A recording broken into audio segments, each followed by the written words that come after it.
also to thank the organizers of this conference for putting together what seems to be a fantastic day so far.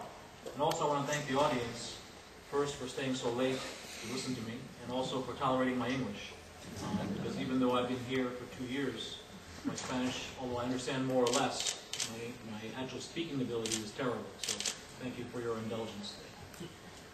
My role as the Chief Digital Officer of Prisa, as Pedro explained, my job is to lead the transformation of the company from an offline, primarily offline company, to a digital company as time moves on. And in many ways, my job is to predict the future. And that's a good job if you can get it, and if you can be accurate.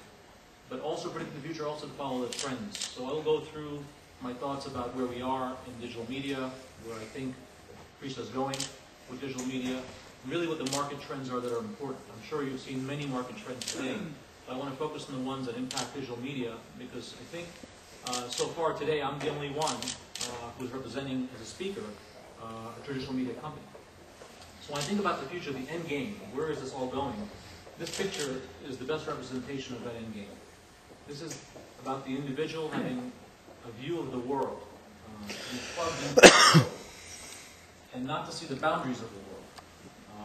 You think about now the issue of content and rights and the boundaries and how they come in the way of a user experience. The idea here is that the user sees the world as a whole, understands the world as a whole. The world is at the user's fingertips.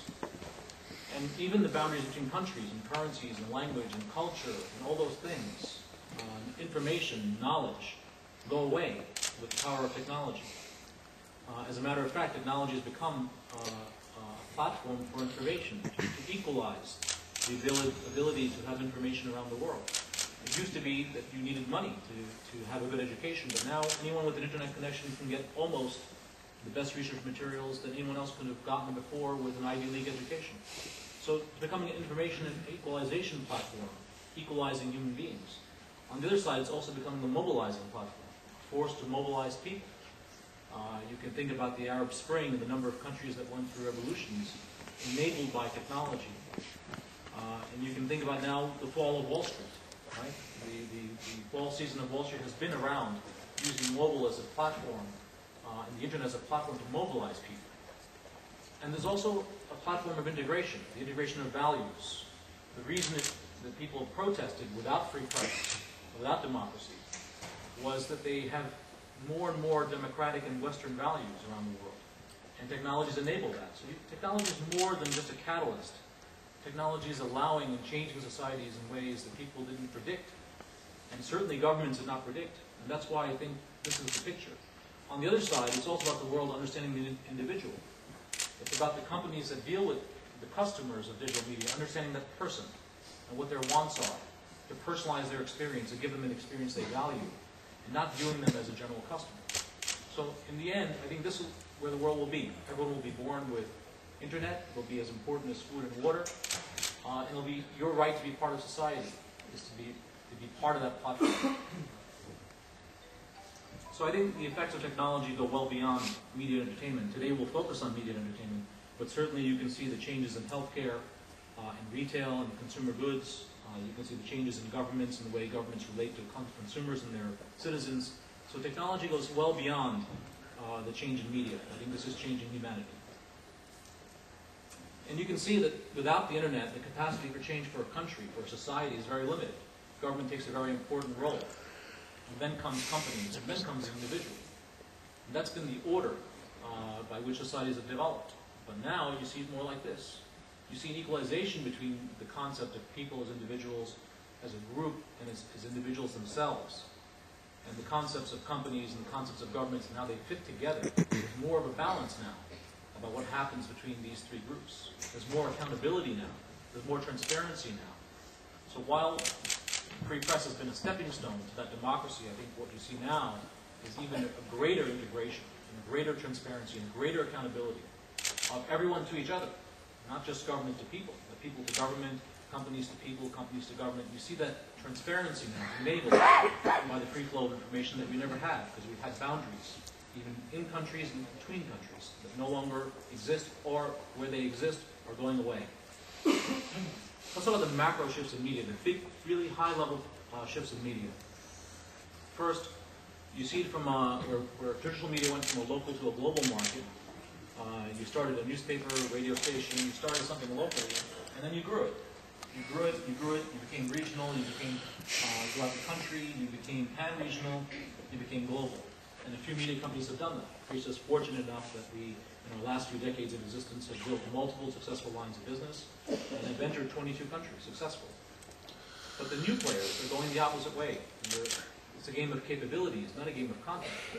They're creating capabilities people want to use, massive people want to use. And those capabilities become the front door to content, to experiences, to e-commerce, to other things. But the investment has been in capabilities, global capabilities, not in content creation. And that's been a fundamental shift and a fundamental difference in the way traditional media has approached consumers and how really new media has approached consumers. And you can see the clash. You can see how there's a friction, but also cooperation between the two sides, because the two sides need each other in the future to give the consumer what they want. And as the consumer goes more and more from offline to online and wants more quality content online, there's an integration between these two concepts. So why the shift? Well, first, online audiences are disaggregated. It's difficult to be profitable when your users are only spending a few seconds on your site and going to another site. This has been a problem of many media companies that are working in silos and are fragmented. And you need to keep the user and the consumer within your ecosystem. But most traditional media companies didn't have an ecosystem. They built successful radio stations, successful printing press, and newspapers. They built successful silos. They didn't understand the consumer that was connected between those silos, and therefore it was difficult to keep the consumer within the ecosystem. Each silo was given an order, go be profitable, get as many consumers as possible, but there was never an integration towards the consumer, and technology is now forcing that integration. And to make money, you have to actually understand the consumer and integrate those experiences. And how are the major players doing it? Well, they're developing technological ecosystems.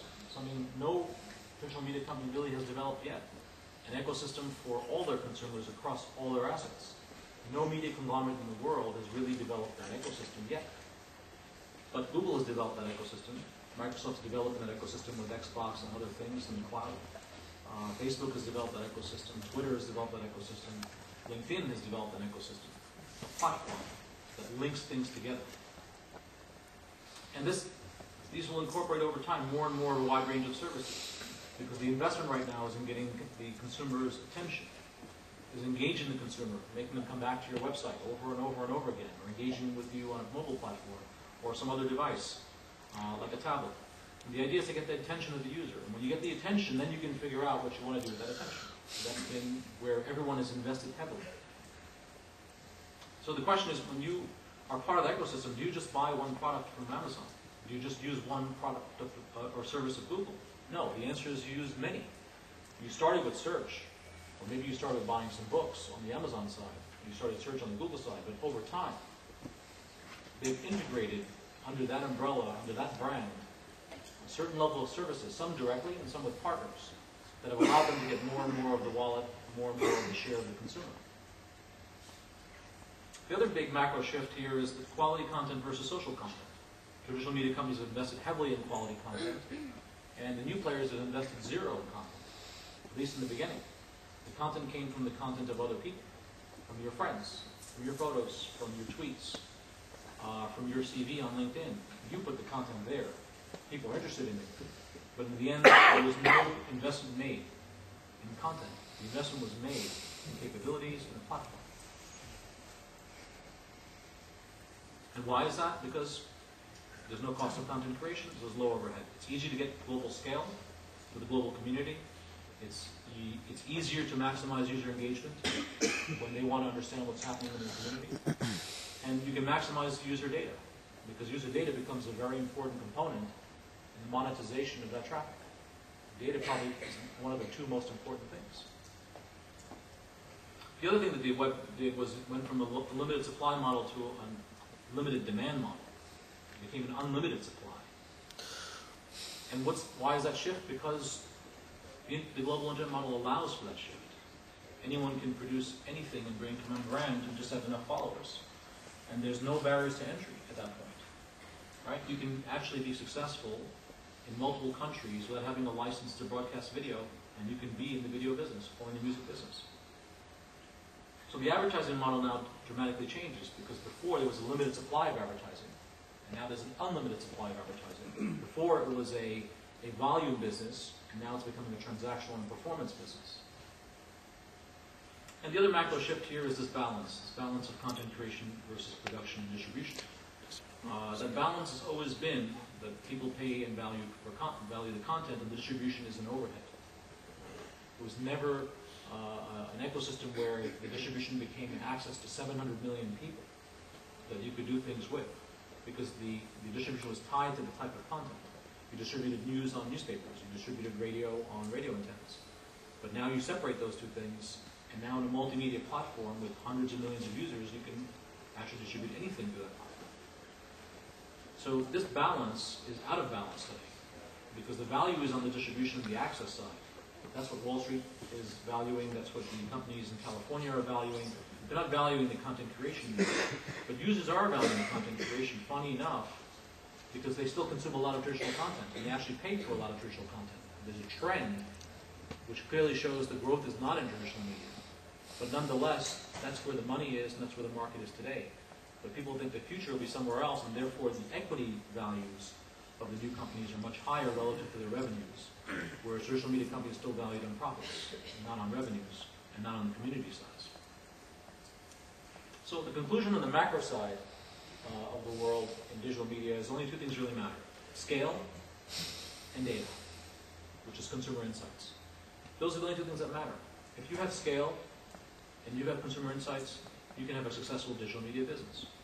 But the scale is 8 to 10 times higher than traditional media, and the customer data goes from having nothing except maybe a billing address and a name, if they're a subscriber, but they buy a newspaper or a newsstand and you have nothing, to having a lot of data to personalize and customize that experience. So let's look at specifically, now that we've gone from the macro, let's go a little lower into really the digital media trends. The average number of hours spent with each type of media per week in parts of Western Europe, UK, Germany, France, Spain, Italy, have been in change, have been in flux. Between 2007, 8, 9, and 10, you can see the trends here. Watching TV is slightly going up. Using the internet is going up at a nice rate. This is the number of hours per week. You can see radio is coming down slightly. Reading of newspapers and magazines is more or less flat. And playing video games has gone up a little bit. This is a Forrester and Capgemini analysis. You see good things are on TV, internet, and playing video games, but you see maybe a negative trend on listening to radio and reading newspapers and magazines. Online advertising is growing, while offline advertising is sharply decreasing. If you look at the percentage, internet is at 13% of the advertising world. You guys all know that. You're all advertisers and marketers. TV is still the leader, but look at the trend from 2007 to 2010, which is an Infodex trend, the source of data. You see a 64% growth in internet, and you see a reduction in everything else. When you look at e-commerce, because part of the answer to the media problem, when people don't pay for content or they pay less for content, is also to be able to use that to do other things, new products and services. So the e-commerce market is something we're watching very carefully, but the e-commerce trends are very good. That people are spending more and more time buying things online. And we've introduced an e-commerce product, which I'll go through later, to see how we as a media company can play in that world. If we look at the specific music and video trends, and you see is that by 2014, the estimates are almost half the people will pay for some type of music between now and 2014, but a lot of music will be free and will be ad-supported. So this is going to be an interesting thing, because the music companies already are that problem, where they actually have customers listening to more songs and more content every day, but they're making less and less money. So that's probably going to move to a subscription model, where you pay one price, and you can see brands like Sonora or Spotify, where you pay one price and there's no music you want. And in the background is a clearinghouse and a registry that knows what you're allowed to listen to, what your likes are, and they take care of the payments. And every time they stream your music, if you pick it, it's more expensive than if they pick it, But in the end, it might move to an all-you-can-eat model per month. And some people are already experimenting with that model. With video, it's the fastest growing media content over the internet. It's also blowing out the bandwidth of all the major telecom players. But video is also hard to get people to pay for, especially in Spain. The piracy in Spain is among the highest in the world. So the estimates are only about 2% of people will pay for video by 2014. That also is ad support. Of course, video and mobile, from an advertising perspective, are much more lucrative because of the engagement factors than display advertising, which more or less has become a commodity today. On news remains the most popular category for content, although some titles are now reintroducing the paid concept idea. At Prisa, we introduced that in El País years ago. We stopped because we thought it was too early for the market. We have not gone back to the paid content model. Others have done that. The New York Times have done that. But they let you have free access to content online, but they charge you for mobile. So they charge you for convenience. They charge you for the experience, actually. Because you can go to the website on your iPad or your mobile phone, and you get the content for free. The issue is they want to charge you for the convenience and the experience, and many people want to do that. I think that the numbers are around 250,000 people are doing that. In the case of the Times, the New York Times, the Times in the UK also has over 100,000 subscriptions. And The Economist, which is really a magazine/newspaper, has over 100,000 subscribers and has had growth with a paid content model. So we'll see how that idea of news and paying for it evolves, but it will be based on the experience. It will not be based solely on the content. And the experience is a marriage of the content, the technology, and then how you fuse that together. How you fuse that together becomes the experience. E-books, both in the traditional publishing market and the education market, is also getting very hot, and it's going to grow exponentially. And that's something we're also watching very well as the world's leading educational book publisher, with over 110 million books that we publish a year. And the Amazon Kindle was the best-selling Xmas gift last year, and this year it might be maybe the Fire. I got a Fire last week. It's very easy to see the difference between the iPad model versus the Kindle Fire model. One is focused on device and multimedia-rich experiences. The other one's focused on content and minimizing the cost of the device and making you be part of the Amazon ecosystem. There's opportunities and challenges in digital media. I won't hit on all of them, but the important ones are growing digital advertising spending and e-commerce trends. I showed you those earlier. There's a widespread adoption of digital distribution online and social networks and new devices. And there's a growing acceptance now on some things. iTunes has forced that, Amazon is forcing that, of people actually paying for content online and actually valuing it online because it's actually a superior product. It's very ironic that people don't think that it should pay for a superior product, but they're very happy to pay for an inferior product in this case. There's favorable macroeconomic conditions in both Latin and Hispanic U.S. markets. That's one of the areas of focus of Prisa. And the online education business is going to grow because now in education it's becoming more and more about outcomes and not about content, but more about did you get the student to a certain point, and how did you measure that? How did you assess the skill of the student? How did you personalize the lesson plan? There's lots of challenges. There's still lots of online fragmentation, lots of new players that are mature, very fast, very adaptable to new business models. Yes, as you know and live every day, lots of adverse macroeconomic conditions in Europe and especially in Spain. Lots of problems with the way we acquire rights, digital rights. It's the Wild West. It's not easy to find one model or standards around this. And the increased competition is leading to a shorter and shorter window of opportunity for digital media to transform fast because the pressures are coming in from telecoms and technology players. So the conclusion there is that more people consume more content, but will pay less individually, whether they pay directly or indirectly. By indirectly, I mean advertising. So this is the new world order, and that means media companies have to change very quickly their own models and their own cost structures to be able to adapt to that reality. So now, what's the role of digital media? I mean, I'll walk you through kind of the macro, the media trends, and now what's the role of a traditional media player like us? And the answer is in the content. People still value the content. This is a list of video content and what people watch. And outside of video shot and uploaded by consumers, which is kind of a peer-to-peer thing, music videos, full-length TV shows, those types of quality content that traditional media is really the king of, are the ones that really people want to watch. Now it's a matter of transforming them from an offline, what we view as an offline pay TV model, to an online model. Because what we have to do in media is to leverage our assets. And what are our assets? We have a very good audience base, online and offline. We have access to companies for advertising and for agencies like yours. And we also have great content. And these are the concentric circles. To give you some numbers, about 34.1 million unique users per month. On an amateur, on a device basis, we're over 60 million per month. And 13.5 million in Spain. The rest comes from Latin America. Radio, press, TV, and magazines also have tens of millions at this point listeners or viewers, readers. So we leverage those existing assets on the online world. There's 34.1 million unique users per month. We have opportunities for mobility, for registration, e-commerce, syndication, advertising, a different number of things. But this is not a distribution-centric model. It's not how do we monetize radio, how do we monetize information. This is how do we monetize our existing assets.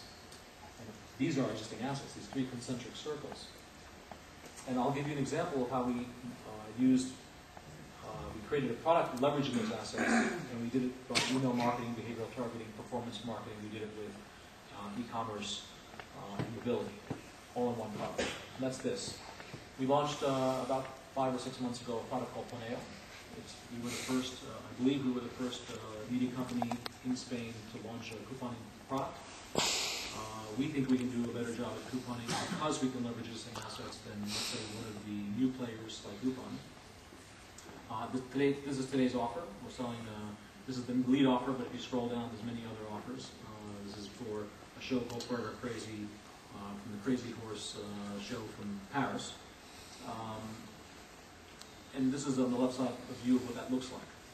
But we took those components, e-commerce, mobility, because there's a mobile application for Android and iPhone. And we took many of those components, including email marketing, to drive consumer behavior, to understand their wants, personalized marketing, performance marketing, to create this platform.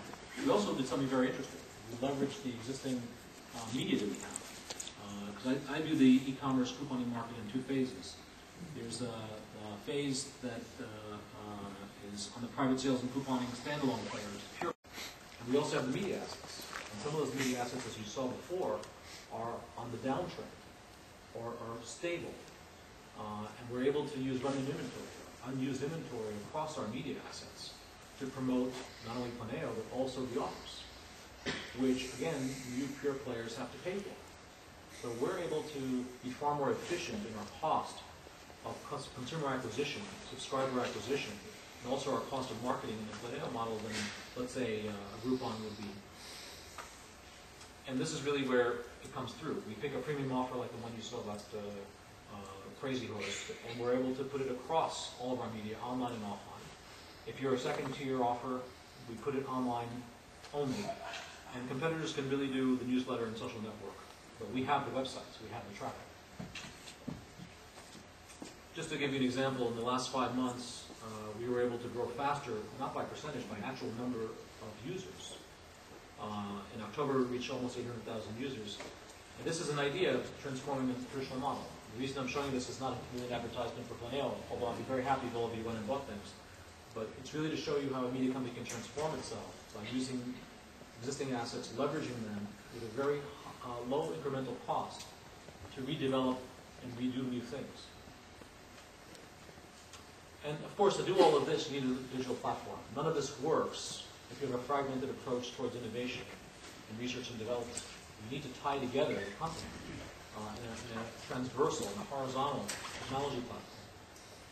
And we're building one. And we say that the mission of that platform is that it's a technological ecosystem that enables transition from a set of loosely related offline businesses, which is what we were, to a dynamic portfolio of highly interconnected online products and services that maximize value. And that platform is not cheap to build. That platform actually is very expensive to build relative to what we've spent historically in technology and research and development. So that's what this platform looks like. I won't go through all the components, but end to end, if we want to be successful in any digital business, these are the components we need.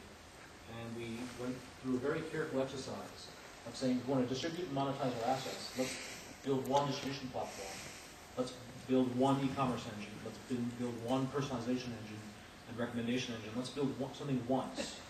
And let's federate content, not just from the business units, but also partners, external partners, and also our community, the user-generated content and social media. Let's have all of those as inputs, and let's drive that to end users and devices at the top, and of course the consumers above those devices. And that's a different way of thinking, because traditionally each part of the business developed their own content management platform, their content distribution platform, their e-commerce platform, their personalization platform, and each of them did it poorly.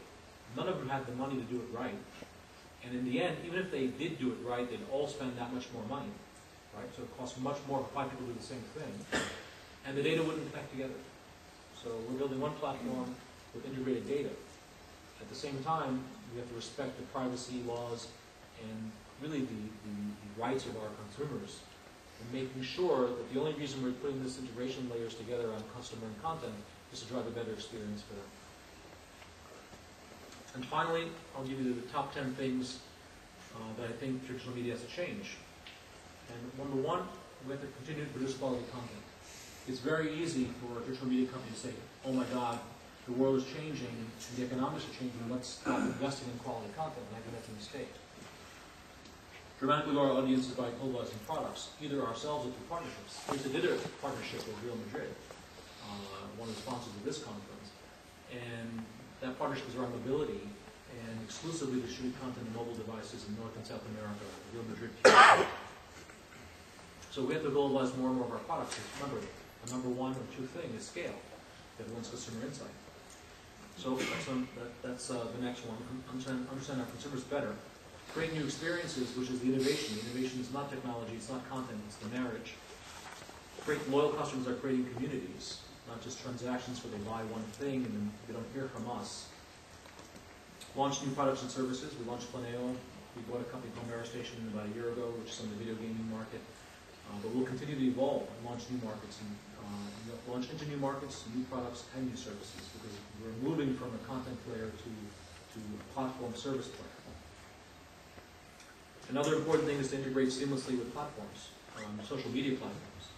Not for us to recreate the entire silo of content creation, production, distribution, monetization, community management, but to cut it this way and integrate in many places as possible, and to integrate into many platforms as possible.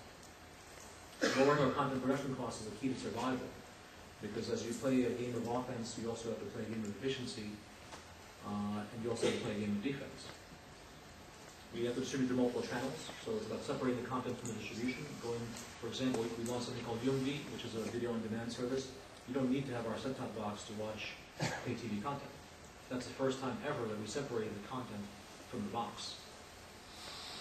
And with, of course, dramatic cultural changes in the organization, because while we can build a great platform, if the people who do their work don't adjust to the new way of business, and don't change their culture on risk-taking, as an example, or don't change their culture around the fact that the future is here to stay, then this whole effort of transformation will fail. So there's an important change management exercise going on in the company to actually drive that cultural shift and that cultural change. So that's those are my slides for today. Thank you very much for your time.